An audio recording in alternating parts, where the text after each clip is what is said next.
Assalamualaikum warahmatullahi wabarakatuh. Pada kesempatan kali ini, kami akan mempresentasikan hasil dari kerja kelompok kami, yaitu mengenai dokumen spesifikasi kebutuhan sistem dan perangkat lunak. Dokumen ini sendiri disusun oleh kelompok 13 yang terdiri dari Arfi Triawan, kemudian ada Muhammad Fajar Tirta Sumitra, dan saya sendiri Zulkarnain Syadiah. Di sini kami akan mempresentasikan secara rinci bab per bab yang terdapat dalam dokumen ini. Untuk itu, mari kita mulai saja pada pembahasan yang pertama. Bab 1, pendahuluan.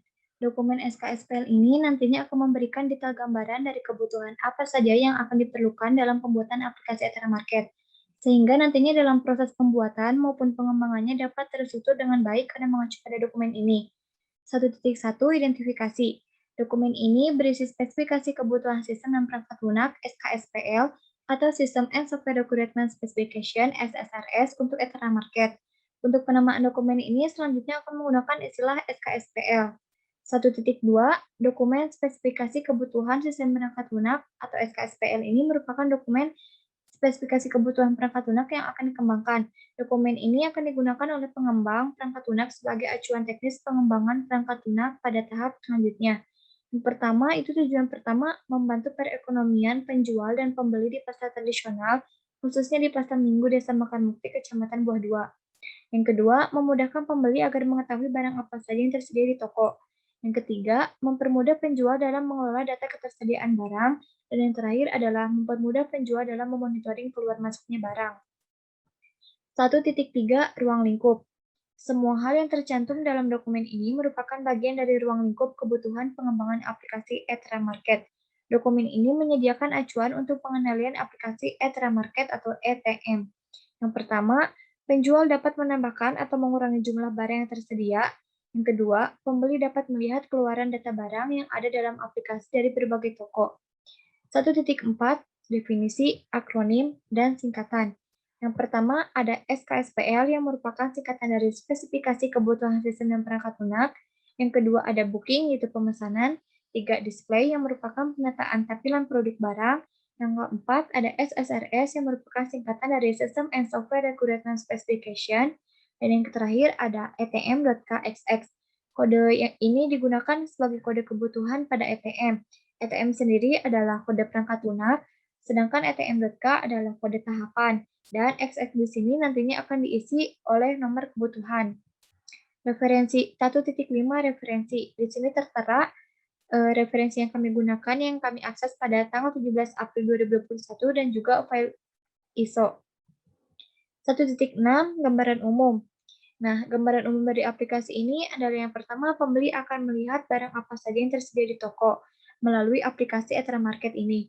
Kemudian, apabila terdapat barang yang dicari, pembeli dapat menghubungi sang penjual untuk mengonfirmasi mengenai ketersediaan barangnya. Kemudian, jika barang tersedia, pembeli akan memesan atau melakukan sistem booking untuk berjaga-jaga agar barang tersebut tidak dijual kembali kepada pembeli lain. Nah, setelah selesai, pembeli pun bisa langsung menentukan kapan waktu ia akan datang ke pasar menemui penjual di toko untuk mengambil barang. Transaksi pun dilakukan secara langsung dengan tidak menghilangkan tawar-menawar sampai menemui kesepakatan di antara keduanya. Ini sebagai ciri khas dari pasar tradisional.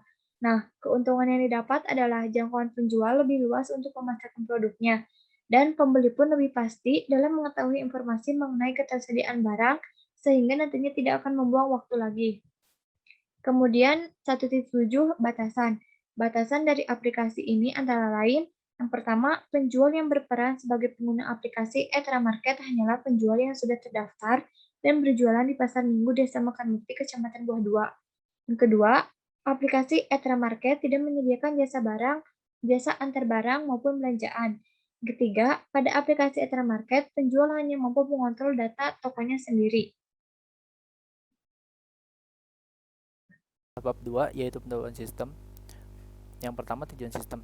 Jadi dokumen ini akan digunakan oleh pengembang perangkat lunak untuk memberikan gambaran tentang apa yang harus dilakukan sistem dalam hal interaksi sistem ataupun antarmuka dengan lingkungan eksternalnya. Uh, Lalu ruang lingkup sistem.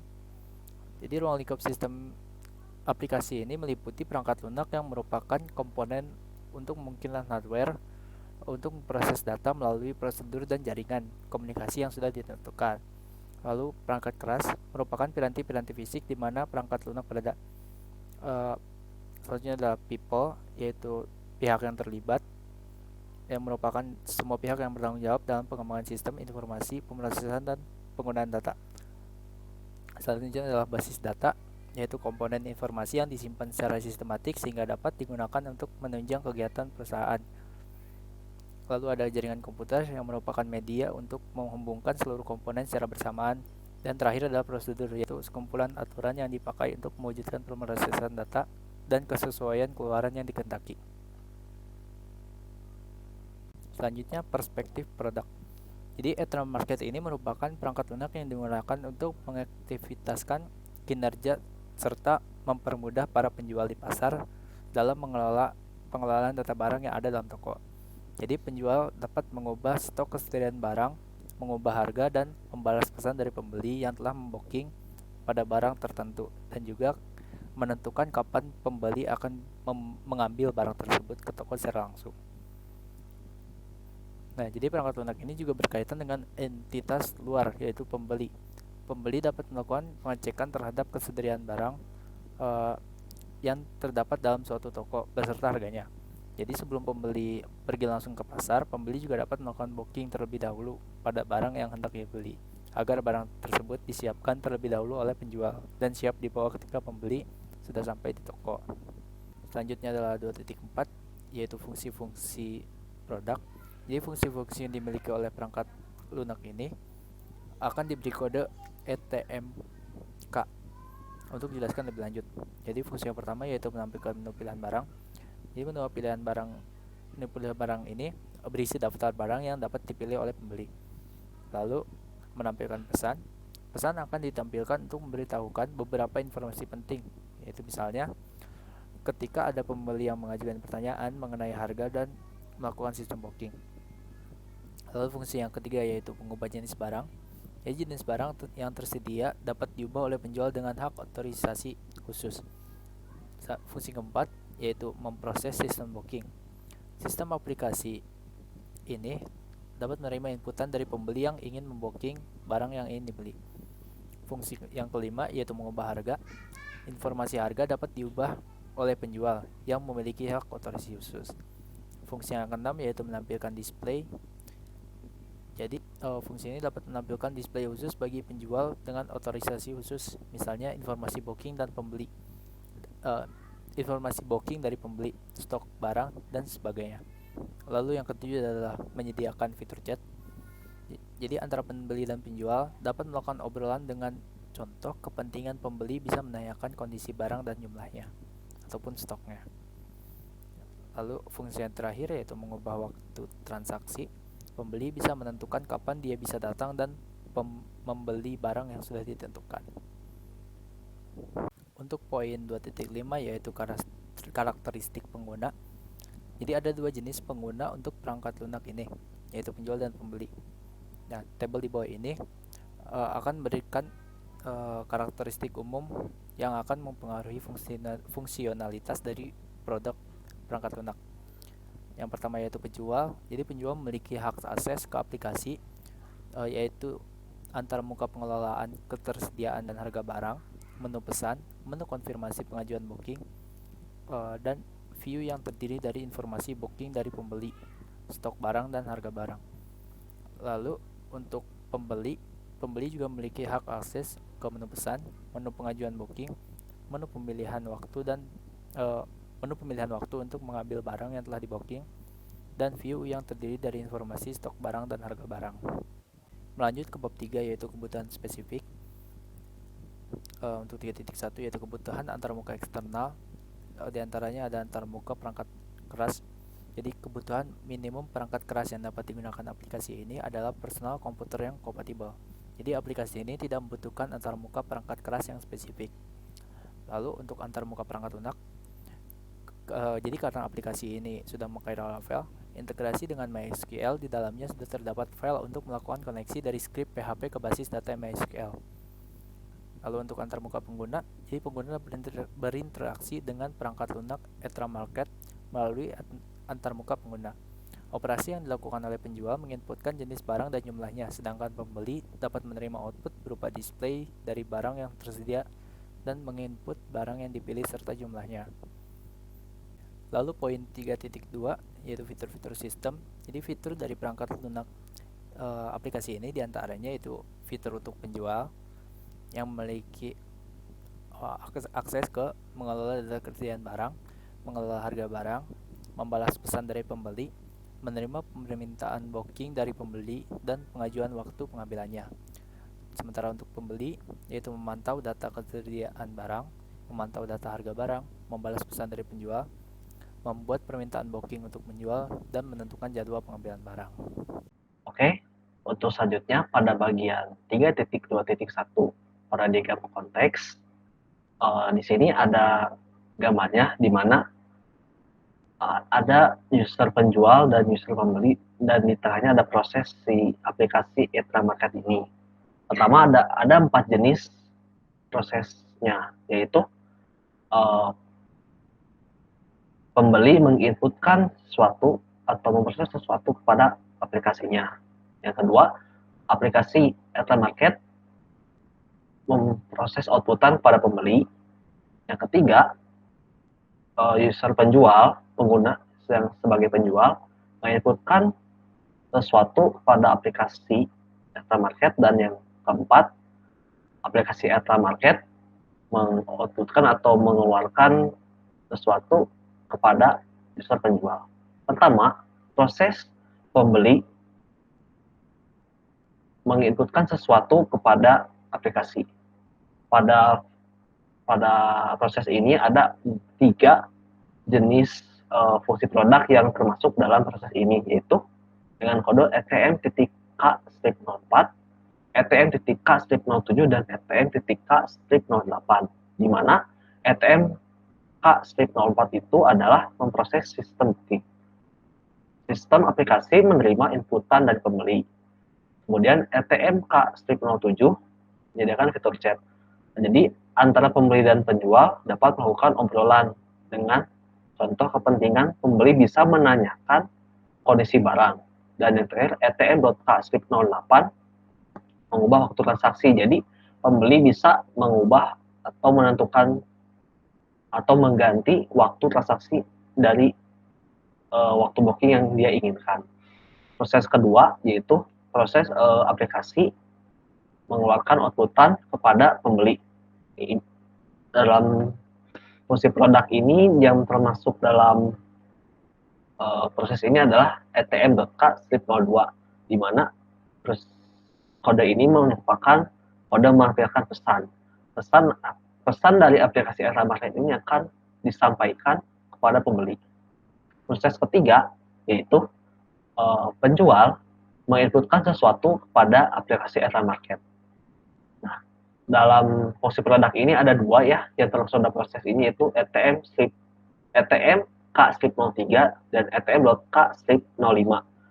Untuk yang nomor 3 ini adalah mengubah jenis barang. Jenis barang yang tersedia, penjual bisa menggantinya atau mengubahnya, baik itu jenisnya maupun jumlahnya. Dan yang terakhir ETM.K/05 yakni mengubah harga. Jadi ini sekaligus ya. Dan yang terakhir proses keempat yaitu aplikasi proses Etra Market ini mengeluarkan inputan pada penjual.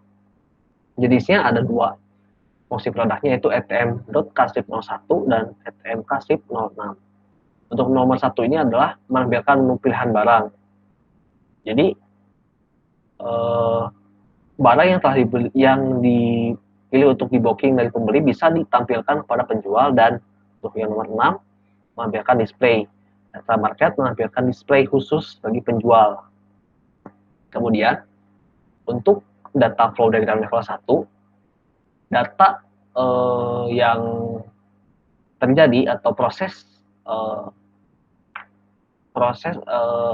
data yang ada dalam aplikasi ini dijabarkan dalam DFD level 1 ini. Untuk prosesnya, 1, penjual. Penjual memproses data, baik itu harganya, harga barangnya, jenis barangnya, termasuk dalam data barang. Kemudian dimasukkan ke dalam data store barang. Kemudian dari data store barang ini aplikasi akan menampilkan data barang kepada pembeli, sehingga pembeli bisa melihat data barang yang ingin mereka booking. Kemudian, pembeli setelah menentukan barang apa, jenisnya apa, harganya berapa, jumlahnya berapa, memasukkan data booking ke data store booking.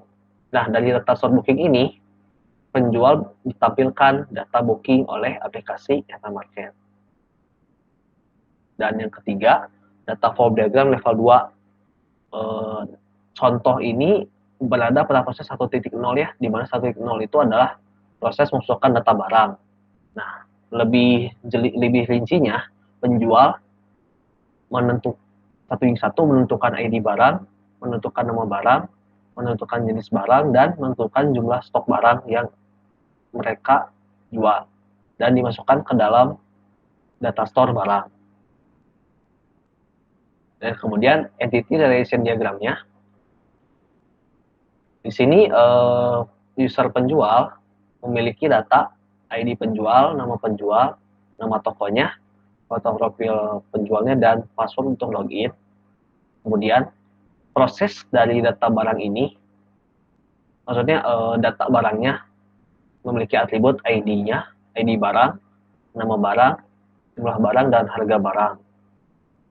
Dan data barang yang diberikan kepada pembeli, user pembeli memiliki ID atau atributnya, ID pembeli, nama pembeli, foto profil pembeli, dan password. Dan terakhir, data booking dari pembeli yang telah dipilih pembeli ada menampilkan nama toko yang dipilihnya, atributnya, kemudian nama pembelinya siapa, tanggal bookingnya, serta ID bookingnya.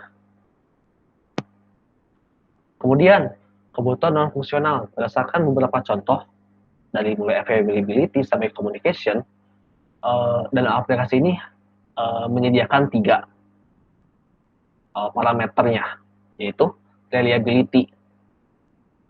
Maksudnya tidak pernah gagal dengan ID-nya atm.k/09. Maksudnya adalah dalam aplikasi ini diusahakan tidak pernah gagal dalam menampilkan dan mengubah atribut barang serta atribut bookingnya. Kemudian atm.k/10 dengan parameter response time, maksudnya adalah output ditampilkan maksimal 5 detik. Jadi proses respon dari aplikasi, baik itu inputan maupun yang ditampilkan dari data store, diharapkan memberikan output atau maksimal bisa diproses dan ditampilkan maksimal 5 detik. Dan terakhir, communication dengan ID atm.k/11, requirement-nya bahasa Indonesia. Maksudnya, antar muka antara pembeli dan penjual menggunakan bahasa Indonesia. 3.4 Kamus Data. Kamus Data, nama arus datanya yaitu tembusan pesanan barang alias faktur atau tembusan persediaan barang. Bentuk datanya ini berupa dokumen cetakan komputer, arus data pada proses 1.0 ini dilakukan penjual, proses 2.0 oleh pembeli, proses 3.0 oleh pembeli, dan proses 4.0 oleh penjual.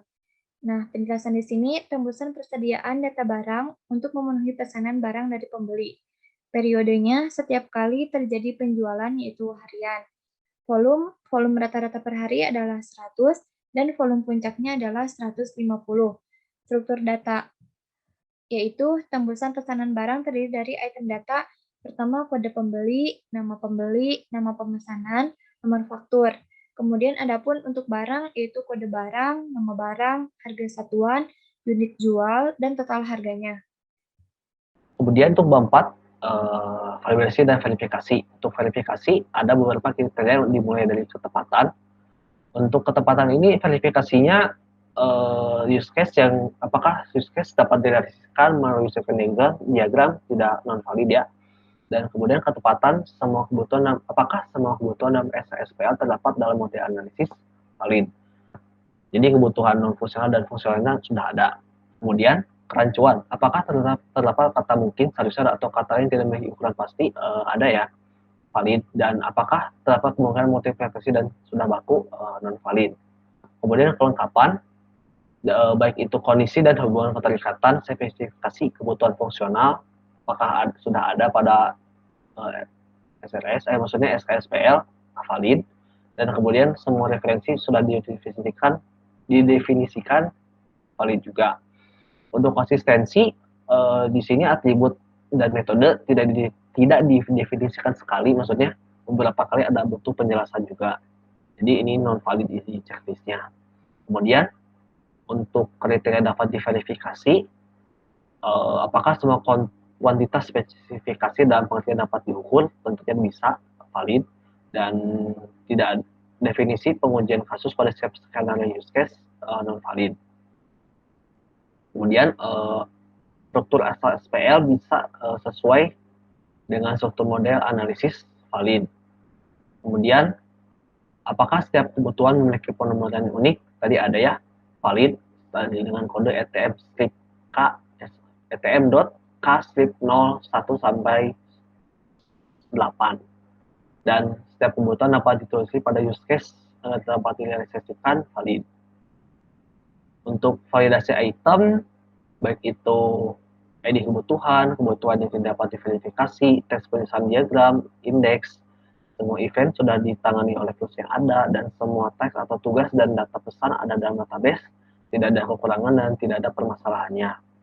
Kemudian untuk validasi review, review pengembang, review customer, risk assessment, aspek dengan risiko tinggi sudah diperbaiki, tidak ada kekurangan, dan tidak ada permasalahan yang muncul. Tetapi untuk validasi pengujian, baik itu simulasi and walkthrough, pengujian prototype, dan pilot testing, ini tidak ada kekurangan ya, dan permasalahannya belum dilakukan. Demikian pemaparan dan presentasi dari kelompok 13. Mohon maaf apabila ada kesalahan kata-kata, baik itu dari penyampaian presentasi ataupun dari dokumen SKSPL yang telah kami susun. Sekian, wassalamualaikum warahmatullahi wabarakatuh.